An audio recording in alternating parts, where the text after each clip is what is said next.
اجتے ہو گئی وابی وابی. اس کے بعد کہنا کہ ہم وابی نہیں کہلواتے. اور یہ نام بھی ویسے غلط ہے, یہ بھی میں آپ کو بتاؤں. یہ محمد بن عبد الوہاب کی طرف منسوب کیا تھا حنفیوں نے. حنفیوں میں صرف بریلوی شامل نہیں, دیوبندیوں نے بھی. ان دونوں کا مشترکہ ابا ہے بریلوی دیوبندیوں کا, ابن عابدین شامی, جس نے در مختار پہ حاشیہ لکھا ہے, رد المختار فتاوی شامی جسے کہتے ہیں. اس میں انہوں نے کہا کہ وہابی خوارج کی ایک جماعت ہے.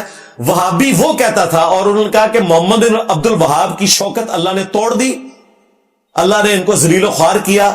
انہوں نے حرمین پہ قبضہ کیا تھا, اللہ نے قبضہ چھڑوا دیا. اب ابن عابدین شامی تو مر کے اپنے بزرگوں کے پاس پہنچ گیا, اسے پتہ ہی نہیں تھا کہ بعد میں سعودی حکومت بن گئی وہاں پہ, جو آج تک قائم ہے. توحید کے حوالے سے اللہ تعالیٰ اسے قائم و دائم رکھے, جو باقی غلطیاں ہیں وہ دور کرے, آمین. تو ابن عابدین شامی نے ان کو وہابی کہا تھا, اور پیر میر علی شاہ صاحب نے بھی اسی بنیاد پہ ان کو وہابی کہا. المحند میں بھی یہی عبارت کوٹ ہوئی, انہوں نے بھی وہابی کہا. اعلی حضرت نے بھی اسی بنیاد پہ وہابی کہا. جال حق میں مفتی احمد یار خان نعیمی بریلوی نے بھی یہی فتاوی شامی کی عبارت کوٹ کر کے ان کو وہابی کہا, حالانکہ یہ نسبت غلط دی ہے.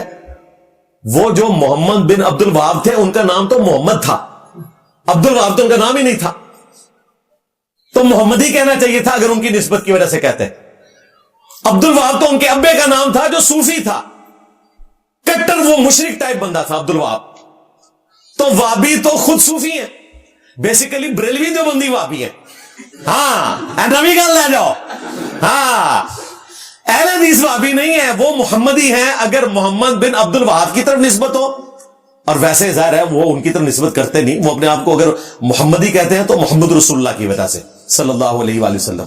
لیکن جب تمہارے سٹیجز سے آجتے ہوگی وابی وابی نعرے لگتے ہیں ابتسام صاحب, تو نعرے رکوایا کرو نا. میرے سٹوڈنٹس میں سے ایک دو بندوں نے بات کی نا کہ میں علمی کتابی ہوا, تو میں نے اس اسٹیج سے کہا کہ علمی کتابی فرقے پہ اللہ کی لعنت, کہ تم علمی کتابی کو فرقہ بنا کے پیش کر رہے ہو. یہ تو ایک سلوگن کی بات تھی, ہم مسلم ہیں, کوئی مسلم علمی کتابی نہیں ہے. وہ ایک شعر تھا, ایک رجز تھا, جس کا اظہار تھا کہ ہم علم اور کتاب کی بنیاد کے اوپر اسلام کو فالو کرتے ہیں, کسی فرقے کا نام نہیں تھا. اب ان کو بھی چاہیے یہ کہ وابی فرقے پہ لعنت. بریلوی دیوبندی تو پہلے ہی بھیجتے ہیں وابی فرقے کے اوپر لعنت. اہل حدیثوں کا کام ہے یہ کہ وابی فرقے پہ لعنت. اگر تم وابی نہیں ہو تو لعنت بھیجو, اور اب تو ویسے ہی بھیجو, کیونکہ میں نے ثابت کر دیا کہ بریلوی دیوبندی وابی ہے, کیونکہ عبد الوہاب صوفی تھا. یہ ان کا بیٹا تھا جو مواحد ہوا, محمد بن عبد الوہاب. اس نے امام ابن تیمیہ کی کتابیں پڑھی, پھر اس نے خود بھی ریسرچ کی, اللہ نے ان کو توفیق دی, پھر لمبی عمر دی. آلموسٹ 90 سال کی عمر میں فوت ہوئے. یہ کوئی 1789 میں فوت ہوئے, یعنی یہ جب فرینچ ریولوشن آئی تھی اس کے قریب قریب یہ فوت ہوئے تھے. اور پیرلل میں ادھر اللہ تعالیٰ نے شاہ ولی اللہ دہلوی کو ہدایت دے دی, یہ بھی صوفی اور حنفی تھے, پھر اللہ نے انہیں ہدایت دی. تو یہ دو مجدد ایک وقت میں آئے, عرب میں محمد بن عبد الوہاب صاحب, اور یہاں عجم میں شاہ ولی اللہ دہلوی. انہوں نے قرآن کا ترجمہ کر دیا فارسی میں, اور یہ بہاریں ساری آپ کو توحید کی جو نظر آ رہی ہیں, اس میں اولین کریڈٹ جو ہے وہ شاہ ولی اللہ دہلوی کا ہے کہ انہوں نے قرآن کا ترجمہ کیا فارسی میں. عام بندوں کو پتہ چلا کہ کیا لکھا ہوا ہے قرآن میں, ورنہ اس سے پہلے قرآن صرف مردے بخشوانے کے لیے تھا. آج ذرا امیجن کریں قرآن کا ترجمہ نہ ہو تو میں عام بندوں کو جتنا مرضی کہتا رہوں کہ اس آیت میں یہ لکھا ہے, وہ کہیں گے جی کتنے لکھے ہے. ہمارے مولوی تو ایاک نعبد و ایاک نستعین میں سے یا علی مدد یا شیخ عبد القادر جیلانی مدد ثابت کر دیتے ہیں. اب تو اللہ کا شکر ہے, میں یہ کریڈٹ دیتا ہوں عمران خان صاحب کو, خواہ ان کا اپنا عمل تھا یا نہیں تھا, وہ اپنی بیگم کی وجہ سے جا کے پاک پتن میں گر گئے سجدے کی حالت میں. اور پچھلے دنوں ہمارے جو ممدوح ہیں نعیم بخاری صاحب, انہوں نے بھی بڑے اچھے طریقے سے کہا کہ سجدہ ایک ہی ذات کو ہے, یہ زیبا نہیں تھا کہ وہی حرکت کرتے اپنی بیوی کے پیچھے لگ کے. لیکن یہ کریڈٹ ہے ان کا کہ انہوں نے ہر جلسے میں ایاک نعبد و ایاک نستعین اس کو اتنا عام کیا کہ یہ مسلمانوں کا بنیادی عقیدہ ہے. یہ کم از کم پاکستانیوں کو راسخ انہوں نے کروا دیا. اللہ کرے کہ وہ خود بھی ان کی بیگم صاحبہ بھی اس کے اوپر عمل کریں, اور آندہ یہ بابوں سے بچ کے رہیں. ویسے بھی دیکھ لیں بابے کوئی کام نہیں آئے. ہاں بابوں کے ماننے والی بھی اندر بیٹھی ہوئی ہے, اور جس کو گرایا تھا وہ بھی اندر بیٹھا. بابے کوئی ہوتے تو کام آ جاتے نا ان کے. تو اللہ کے بندے اس طرح کوئی نہیں ہوتا, دنیا بقدر ایفرٹ ہے. تو بات شروع ہوئی تھی ارشاد بھٹی صاحب کی وہ اس سے کہ یہ وہابی آپ نے پوچھا, تو میں اہل حدیث کو 24 کیرٹ سونا مانتا ہوں منج کے طور پہ, لیکن جو انہوں نے اس منج کے ساتھ خود بغاوت کی کہ جب باری آئی اہل بیت کے دفاع کرنے کی تو یہ بنو امیہ کے جا کے خدمت گزار بن گئے اور ظالمین کے ساتھ کھڑے ہو گئے. یزید کو رحمت اللہ علیہ کہنا شروع کر دیا, مولا علی کے مقابلے پہ اپنے ماموں کو بڑھانا شروع کر دیا. یہاں انہوں نے مار کھائی ہے. تو دیکھیں ذلیل ہوئے ہیں.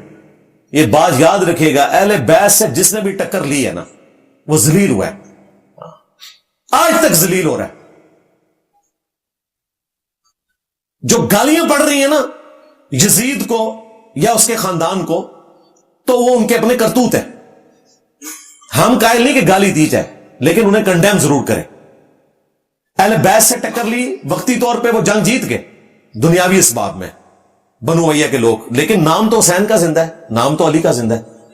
اور علی کا نام تو ایسا زندہ ہے کہ ساری حکومتیں علی کے خلاف ہوں, ممبروں پر سب و شتم ہوتا ہو, اس کے باوجود امام بخاری امام مسلم جو ہے وہ حضرت علی کی شان میں حدیثیں بیان کر جائیں. اور سب سے بڑا جو سنیوں کا امام جو خود بنو امیہ کا دفاع بھی بعض اوقات کر جاتا تھا سنیت کے ڈر کی وجہ سے کہہ لیں یا سنیت کے دفاع کے لیے, احمد بن حنبل, لیکن وہ بھی بات کہنے پہ مجبور ہوا. المستدرک بالحاکم میں امام حاکم نے صحیح سند سے احمد بن حنبل کا قول نقل کیا کہ ہمیں یہ بات کہنے میں کوئی عار نہیں کہ رسول اللہ کے ذخیرے احادیث میں دنیا میں جتنی بھی حدیثیں موجود ہیں سب سے زیادہ حدیثیں اگر کسی صحابی کی شان میں ہیں تو وہ مولا علی ہیں. یہ اللہ نے احمد بن حنبل سے نکلوایا. اور بھی انہوں نے کافی ساری باتیں اہل بیت کے دفاع میں کہی جو میں نے اپنے کربلا والے ریسرچ پیپر میں ڈالی ہوئی ہیں. تو یہ چیز دیکھنے کی ضرورت تھی. تو یہ منج تو درست ہے, یہ بغاوت کر رہے ہیں. اور میں نے دیکھیں آج سے کم از کم 12-13 سال پہلے کہا تھا کہ جو اصلی اہل حدیث ہوگا وہ اس پلیٹ فارم سے جڑ جائے گا,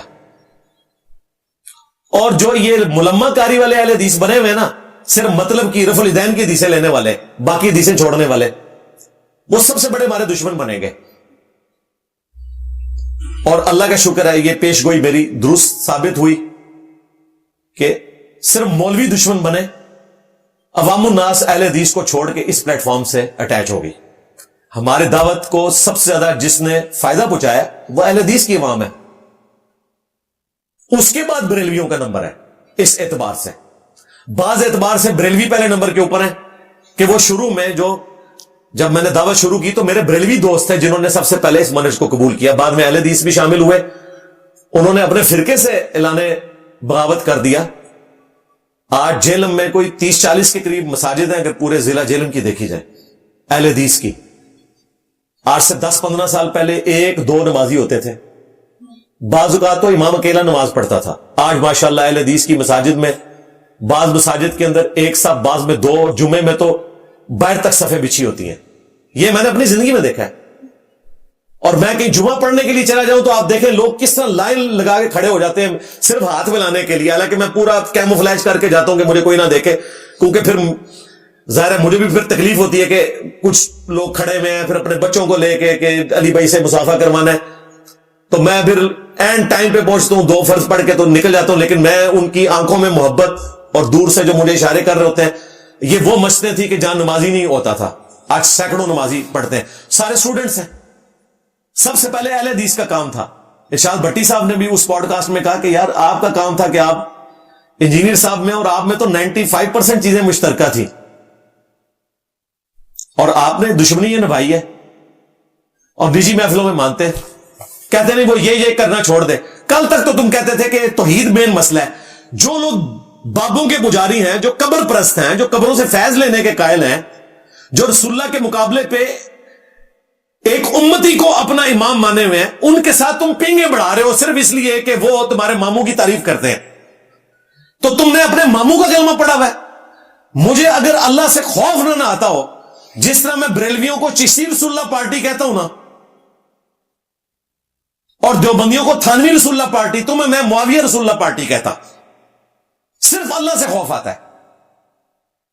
ایک ماموں کے پیچھے تم لوگوں نے اپنے آپ کو ذلیل کروایا. مجھے تو کوئی نقصان نہیں ہے, میں نے بتایا کہ اہل حدیث فرقہ گیا, ان کی پبلک ان کے گاٹے فٹ ہوگی. تمہاری مسجدوں میں میجارٹی ہمارے اسٹوڈنٹس نماز پڑھ رہے ہوتے ہیں, تم لوگ کی کیا اوقات ہے؟ ابھی یہ جلسہ انہوں نے کیا کہ 2.5 کروڑ ہیں, ہم پتہ نہیں کتنے 2.5 کروڑ ہو یار, اللہ نے بندے ہو تسی کس زام کے اندر ہے.